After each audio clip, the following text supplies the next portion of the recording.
Hi there, this is Ray the Bearman here at KFUI Radio. Welcome to Ray Lab 2.01. Basically, the Ray Lab 1 was in Peyton, Colorado. Now I'm in Walsenburg in a room that has like benches and stuff.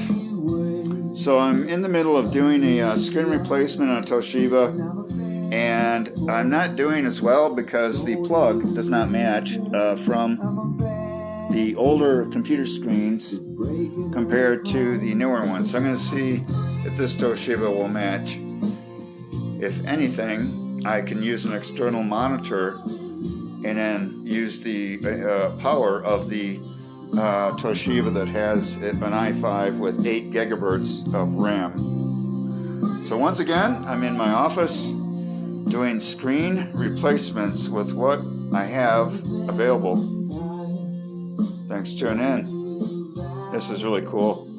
I have a spinny chair. I like this. And I'm getting dizzy. But yeah, I got this new office chair. I like it.